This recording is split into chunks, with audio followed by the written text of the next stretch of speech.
Well, hello, folks out there in YouTube land. Got a big show lined up for you. Let's get right on into it. All right, folks, SEC Power Rankings. This has been done by the media. It's been updated, and we're going to go down this and take a look at our SEC teams and what the media feels like they should be ranked out of the 16 teams. Now, this just goes down the list. It doesn't give opinion or anything like that. But fortunately for you, or maybe unfortunately for you, the one thing I've got plenty of is opinion. He ain't lying. Anyway, let's go down this list. Here's a big shocker. The Vanderbilt Commodores at number 16. Let's see, they got what, Clark Lee there. That is just the place where coaches' careers go to perish. It's an impossible job. There's no way you can get the talent you need there. It's a fine school. It's a great school. But when it comes to sports, it's a battle, and especially at football. That's just the most difficult spot to be in. And they're at number 16 because that's where they live. So be it. All right, number 15, Mississippi State, the Bulldogs. Obviously, they got a new coach there, Jeff Leby. He's considered a fine coach. I think over time he'll have some success there, but look, it's Mississippi State. You're really only going to have so much success. So having them at 15, that's probably temporary. They'll move up over the years, and I think Leby is a good hire, but it's going to be a struggle. All right, number 14, Arkansas Razorbacks. Sam Pittman's their head coach. He's as good as gone as far as I'm concerned. I see no way that he can turn that around. Bobby Petrino is the coach in waiting. They've already brought him in to be offensive coordinator. Clearly, he's going to be brought in as the acting coach probably 2/3 through the season. And Bobby Petrino's had a lot of success at Arkansas. He's the obvious hire once they struggle through this season, and then he'll take over. And I think that's what the donors and the powers that be at Arkansas had planned through this process. I think that's why Pittman was allowed to stay another year, is they knew if they hired Bobby Petrino right off the bat, people would start screaming about motorcycles and all that kind of crap. And they want him back, but they had to figure out a way to get him back in the fold. This is an easy way to do it because once he's head coach, acting head coach, keeping him another year, no big deal, right? Logical. South Carolina Gamecocks, oh boy. Folks, they got a tough schedule.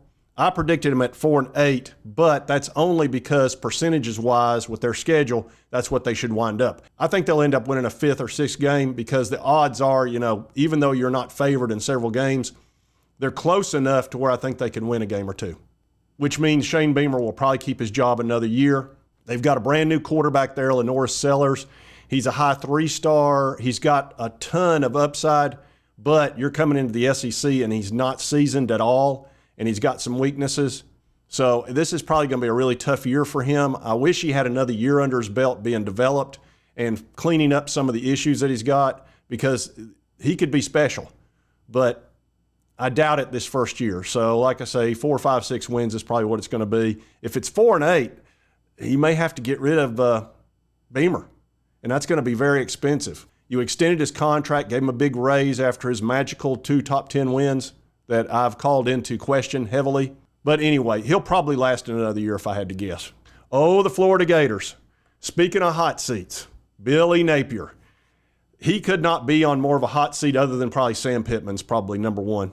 This is going to be a tough year. He does have a good quality quarterback in Graham Mertz, a solid dude who I didn't give a whole lot of respect to, which turned out to be a decent quarterback. He's not great, but he's good. He's serviceable as can be.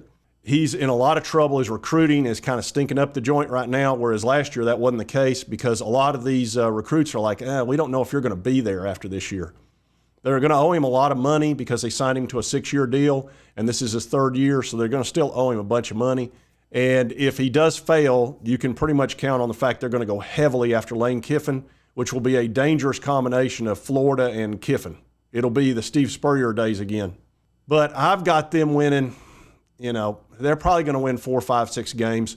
Their schedule's impossible. It's one of the most difficult I've ever seen in my life. And it's really, the front end of it's kind of tough, but then these last about 8 games are ridiculously difficult, and the last 5 are absurd. They're just absurd. To play Georgia, Texas, LSU, Ole Miss, and Florida State, and before that, you've got Kentucky, who's been giving you grief. You got to come to Tennessee. You're not going to win that ball game. And then the UCF Knights with Gus Malzahn, who wants to beat Florida so bad he can't stand it. And so do the Knights. So that's going to be a tough game before you go into the gauntlet, which are the last 7 games. So I don't know. He may just be creaked. Man's got to know his limitations. I don't know that he gets through this year. We'll see. If he wins 6 games, makes a bowl game, I think he'll be okay. But he's going to have some upsets because he's not going to be favored in very many of these games at all. Number 11, Kentucky Wildcats. Mark Stoops done a fine job there. Had winning season virtually every year. He's had a couple of 10-win seasons. He's got Brock Vandergrift coming in as quarterback, former 5-star from Georgia, which I think was a fantastic pickup. He was probably about the top guy in the portal when it came to quarterbacks, certainly one of the top 3. And Kentucky went right after him, which was smart. They're a tough team. They got a great, solid defense. They're not phenomenal because they don't have the 5-stars that a Georgia or an Alabama's got, but they'll play you hard. And I like them as a team winning 7-8 games this year. So I'm fine with this ranking. They may end up a little higher than that, though. I think they may end up in the top 10 of the SEC, which is pretty much like being in the top 10 of the whole college scene, which means they'll probably end up in the top 20 because if you're in the top 10 of SEC, you're in the top 20 of the overall. Auburn Tigers. This is a very interesting team. Very talented. They had Georgia and Alabama beat last year, the only team to do that. They've done really well in recruiting. Hugh Freeze has won everywhere he's been. You may not like how he won, but he's won. And here's the thing. I think had they gone out and gotten a Brock Vandergrift or somebody along those lines, they would be super dangerous. Right now, because they have Peyton Thorne, who's he's not bad. He's decent, and he does run the ball well, but he throws too many interceptions, and he's just, they need a really, really good quarterback, and he's just decent. So that's going to hold them back. They've got them 10th. They're going to be a top 20 team, but I don't think they're going to be able to do anything super special. Texas A&M Aggies. Mike Elko, which I think was a very good hire. Texas A&M is doing well in recruiting as usual. They got tons of oil money. And look, they're always going to recruit well, even with having to pay $76 million to Jimbo. That's just not a lot of money for them. All they got to do is go in the backyard and shoot at some food. And then one day he was shooting at some food, and up through the ground come a bubbling crude. Yeah, up through the ground come a bubbling NIL. Those guys out there, they just, millions of dollars to them are like tens of thousands of dollars to the rest of the world. And they're killing it with oil. Oil's at $80 a barrel. The cost to pump that's $40, so you're doubling your money every single day. Millions of barrels. So Texas A&M is going to be fine. I like this hire, Mike Elko. They're definitely a top 20 team.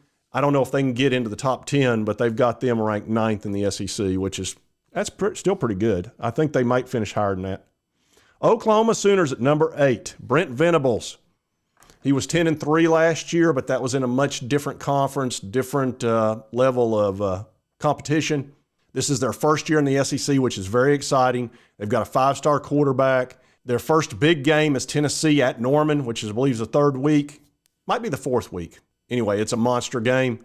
And I see them having a decent year. I think they'll probably go 8-4, 9-3, something like that. They're going to be solid. I hope they don't beat my Vols, but they might. And I'm fine with them at number 8.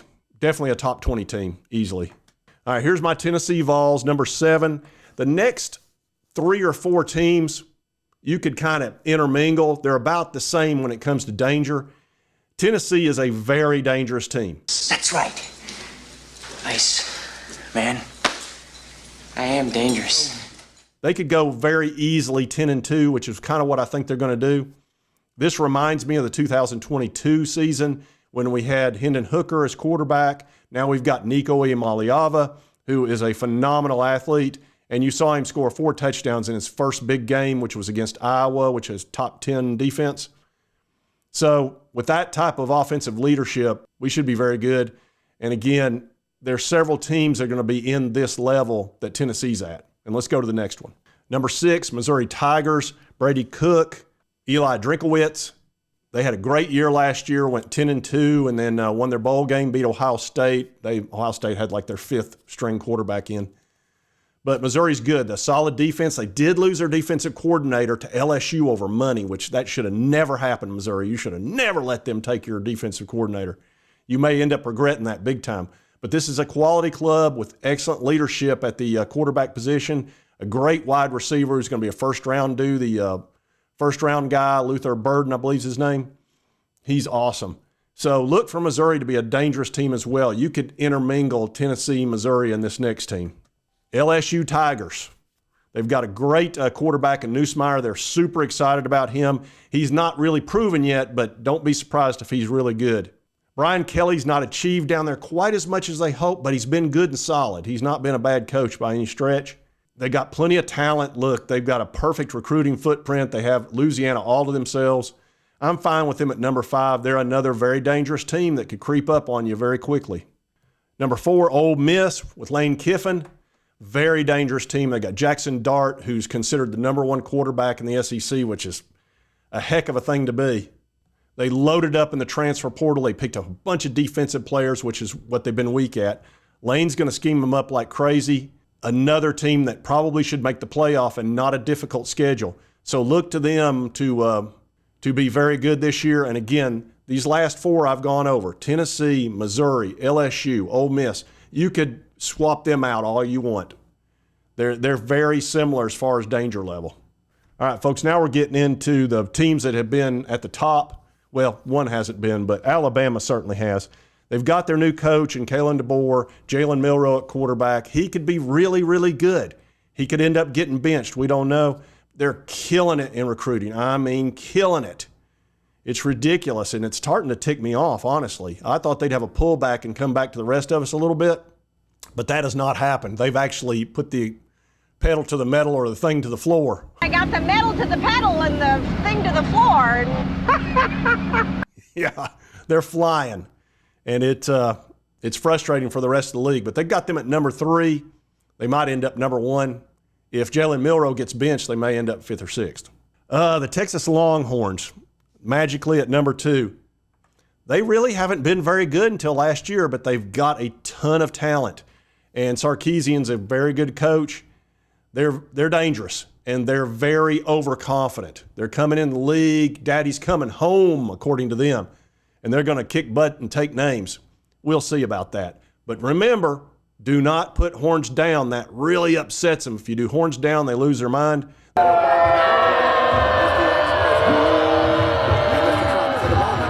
They wanted a penalty called over it as unsportsmanlike conduct, but the SEC let them know. How about no, you crazy Dutch bastard? You won't be doing that in here. You don't dominate crap. You're going to come in here and get along, and then you're going to go along. Otherwise, you're going to get out. So Sankey, he had no interest in that. But they've got him at number 2, and that's probably pretty fair with Gwen Ewers as quarterback, and then they've got Arch Manning right behind him. And then tons of 5-stars. Again, big-time oil money. Comes in pretty handy down here, bub. Oh, tut. And number 1, Georgia Bulldogs. No shock there. Carson Beckett, quarterback. Kirby Smart's having a career at Georgia. Very good defensive-minded coach. Came out of Alabama, of course, one of Nick Saban's proteges who's had a lot of success. They got too much talent. They have all of Georgia to themselves, which is huge. And they're killing it in recruiting every year, and they've got it going. They've got it going on. 2 national titles out of 3 years. Could have won it last year. I honestly thought they were the best team in the country. They're going to be hard to beat. We play them there, it's going to be tough. They could go undefeated. They just really could. We'll see. Maybe they'll come back down to earth, but I don't know. They've got them at number 1. That's where I'd put them right now. Still got to play the games, though. Anyway, did want to do these media power rankings. These are folks that watch these teams for a living, and they're pretty much spot on normally. So I don't have a big problem with this, but again, I would take number 4 through 7. Those teams just tied for 4th, honestly. And any of those could surprise you, kind of like Tennessee did in 2022. Anyway, if you like this content, be sure to hit that like button. Let's be able to continue to cover all these big sports stories. If you've not subscribed, hit this little button right here. Helps me out, and it makes it easy for you to get my videos. And right over here is the most recent video that YouTube thinks you'll enjoy.